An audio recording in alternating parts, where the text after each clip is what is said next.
premier fidèle. La prière ouvre la journée. À son appel, les ruelles s'animent. Déjà, les femmes se mettent en route pour chercher l'eau. C'est par l'eau que la vie peut naître sous ce climat brûlant.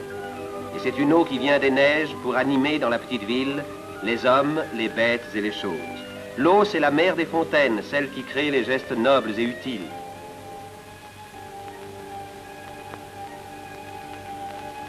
C'est aussi l'eau qui va arroser les souks sous leurs claies de roseaux, où s'ouvrent déjà les boutiques étroites dans lesquelles l'on vend les épices et les cuirs brodés.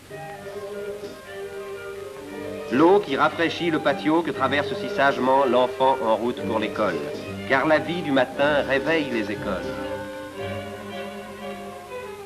Tout un petit peuple sérieux se met en marche vers la classe.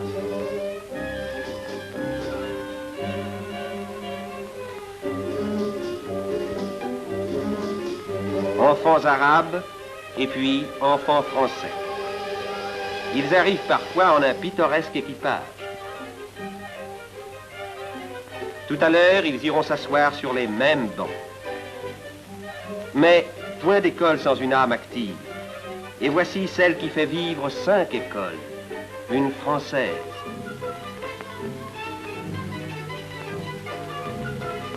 Son exacte sollicitude prend soin de tous.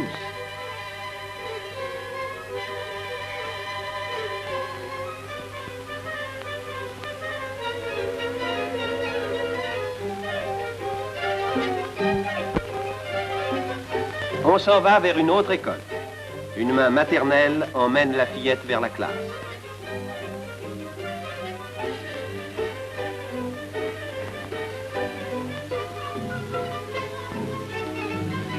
La maîtresse est là, qui attend la nouvelle venue. Une Française aussi, toute jeune, heureuse d'avoir cette pittoresque et docile famille. Défilé calme et travail sérieux.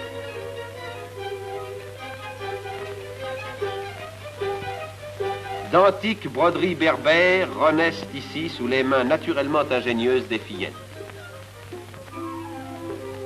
On ranime et l'on perpétue un art national.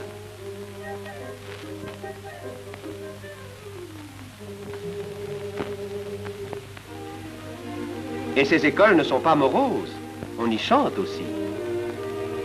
Qui chante aime la vie, et qui aime la vie aime l'action. C'est pourquoi, d'un geste si vif, l'animatrice des écoles monte à cheval et part d'un bon trot pour le bled. Une mère de 4 enfants, dont le mari, instituteur, glorieux sous-officier de Goumier, est tombé devant Marseille. De son vivant, c'est lui qui faisait ce métier d'animateur. En vraie Française, elle a pris la noble tâche. Elle continue l'œuvre. Elle veut rester là comme un souvenir et comme un exemple. La fidélité et l'ardeur à la tâche, partout, inspirent le respect, ouvrent les âmes. On le voit bien par l'accueil si charmant de cette école coranique. C'est là qu'on épelle le Coran, c'est là qu'on enseigne la foi. Le maître prononce un verset inscrit sur la tablette. Les enfants répètent en chœur. Le maître scande la cadence avec sa baguette flexible. Redoutable instrument qui inculque à la fois le rythme et la sagesse. Car c'est aussi avec la baguette de bois qu'on gaule le fruit de sagesse, l'olive brune.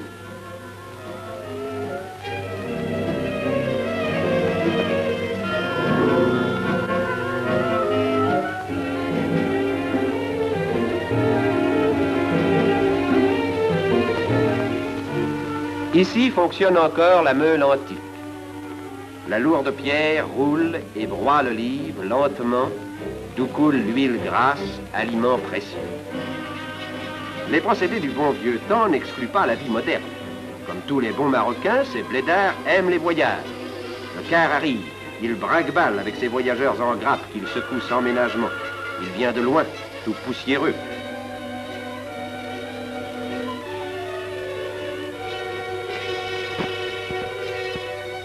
Il déballe ses sacs bourrés de lettres. Il en arrive de partout, d'Europe, d'Amérique. Grâce aux bonnes routes construites, la lointaine cité est reliée au monde par la lettre. Elle l'est aussi par le fil. Et la lettre et le fil portent les nouvelles bien au-delà de la petite ville, jusque dans les vallées encore sauvages de l'Atlas. Ainsi, la vie s'étend. Ainsi, se crée un lien utile entre ces hommes et les autres hommes. Entre la France qui a fait les routes, planté les poteaux, tendu les fils, et les habitants de ce bled lointain, français et marocains, qui travaillent et vivent côte à côte.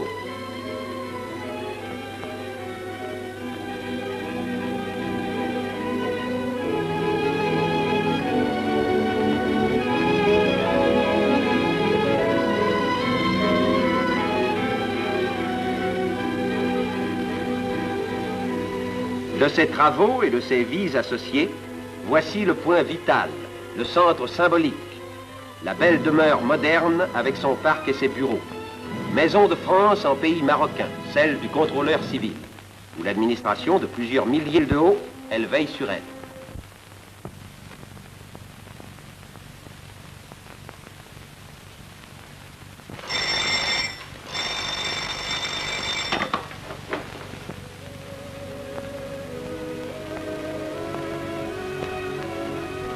Le contrôleur laisse son bureau pour aller rendre la justice. Rude tâche dont la pensée le préoccupe alors qu'il traverse sans hâte les beaux jardins qui entourent sa maison. Là, il y a 20 ans, les arbres étaient rares. Avec l'eau sagement canalisée, le soleil, un humus fertile, on a tiré du sol ce jardin, admirable lieu de repos dont la végétation vivace couronne la petite ville. La petite ville, avec ses besoins, ses passions, et aussi ses litiges, car nous allons au tribunal. Il va falloir juger.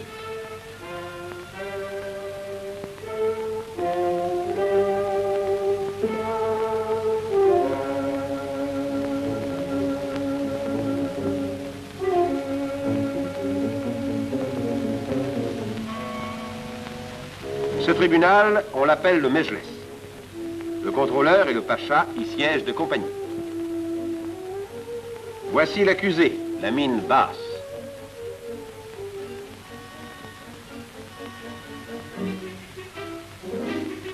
L'affaire est délicate. Il s'agit d'une peau de mouton, tout simplement. Et sous la peau, il y a aussi le mouton, probablement. On ne sait trop, on discute, on explique. C'est la classique chicaya.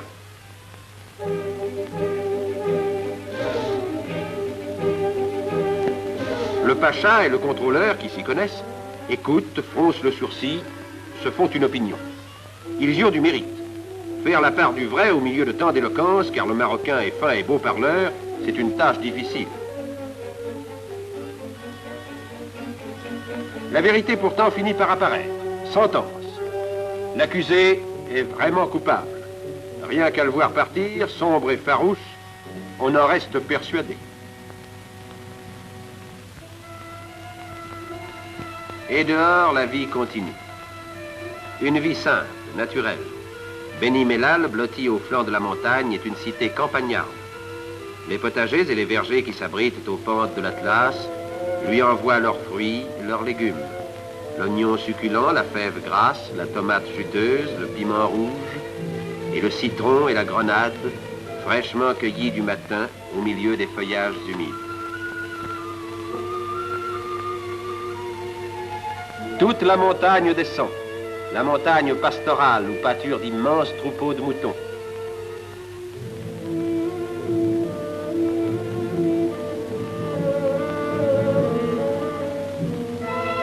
Tout un grand mouvement d'hommes, de femmes, d'animaux de bas suit la route des troupeaux, qui est aussi celle du bois, car sur les lointaines hauteurs croissent les antiques forêts, le chêne vert, le noyer et le cèdre. C'est de là qu'à Beni Mellal viennent les bois de construction.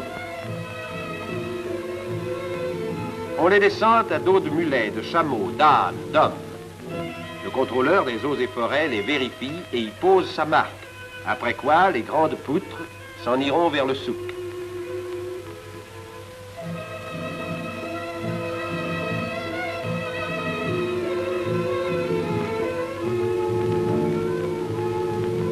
Dressés en cercle, ne dirait-on pas un rassemblement primitif de guerriers en palabres? Mais aujourd'hui, le pays est très pacifique, et ce peuple guerrier se tourne vers d'autres travaux que ceux des armes. La vie l'appelle. Cette vie que les belles eaux captées dans la montagne ou prises à la source vont apporter à ces jardins.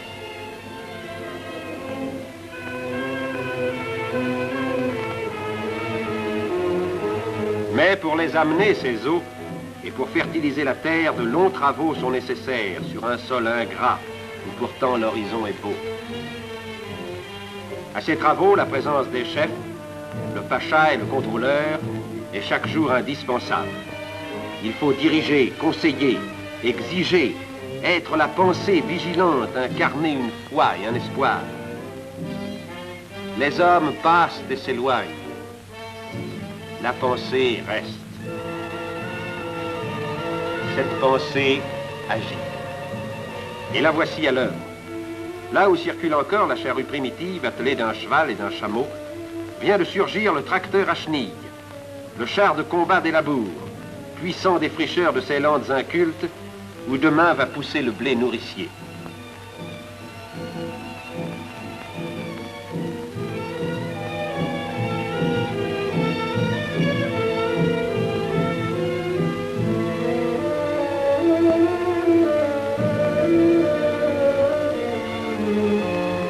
Et les famines toujours imminentes disparaîtront par le fait de cette pensée qui conseille et dirige pour le bien des hommes fraternellement.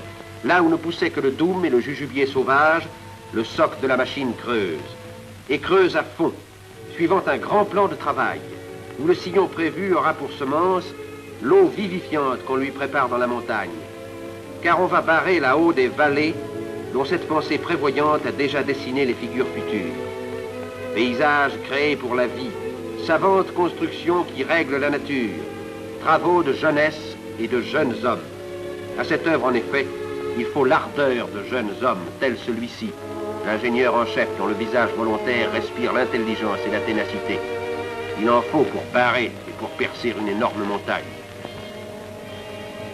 Au caïd, venu de la plaine, l'ingénieur en chef explique le plan des travaux.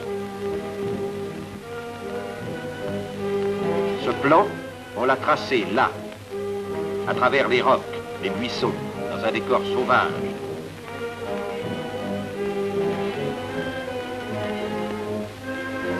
Mais la sauvagerie cédera à l'idée.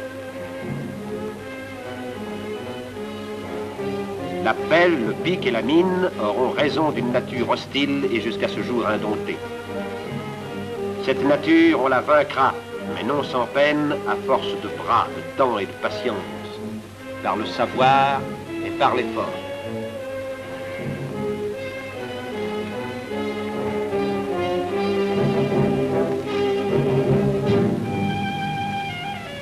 Un lac naîtra, un lac aussi vaste que le lac d'Annecy.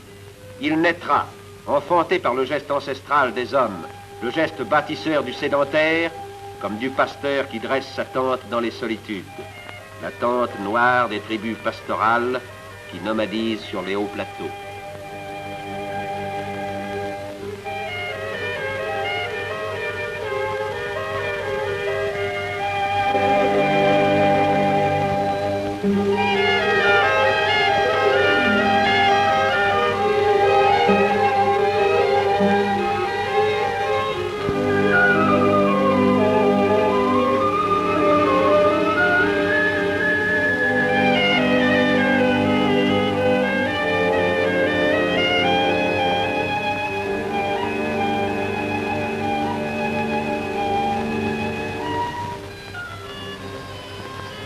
Et le soir venu, les troupeaux descendent vers la ville qui s'endort sous la prière.